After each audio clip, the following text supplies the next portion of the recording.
আজকে আমার সকালের নাস্তা ভাত ভাজা। ভাতটা আমি নিজেই ভাজতে চলে আসছি। তো ফার্স্টে আমি দিয়ে দিচ্ছি রসুন, পেঁয়াজ, কাঁচা লঙ্কা, এগুলা দিয়ে দিচ্ছি।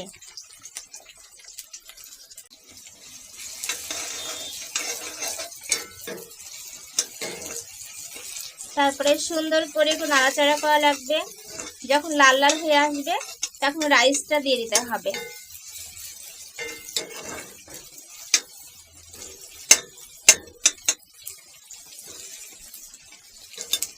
লাল হতে দেই, হোক কিছুক্ষণ।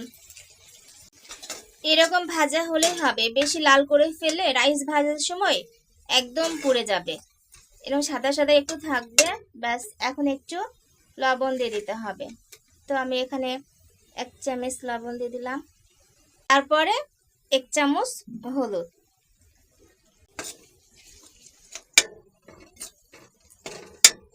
এবার আমি রাইসটা দিয়ে দিব। এবার আমি রাইসটা দিয়ে দিচ্ছি অল্প করে।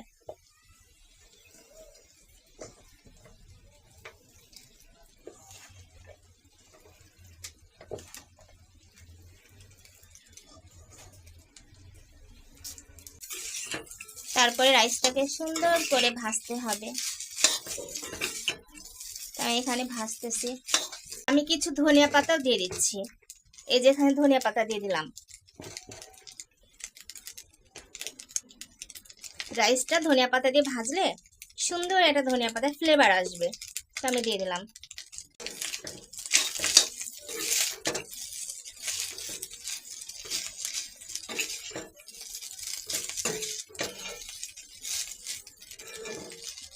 ভাত ভাজা কে কে খেতে পছন্দ করো বলো তো?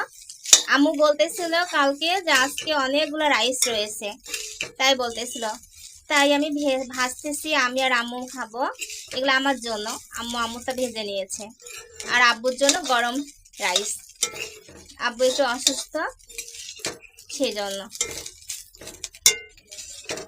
আমার রাইস ভাজা খেতে খুব ভালো লাগে। এখানে শুকনো মরিচ দিলে আরো ভালো লাগতো, বেশি ঝাল হয়ে যাবে।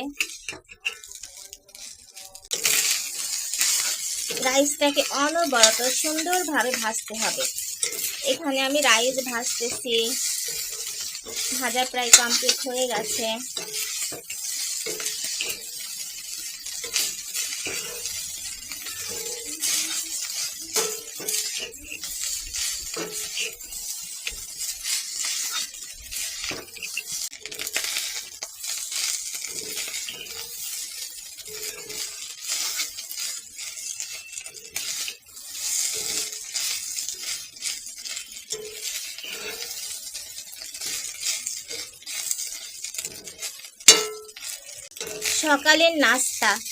সকালের নাস্তার জন্য আমি এইখানে রাইস ভাজতেছি।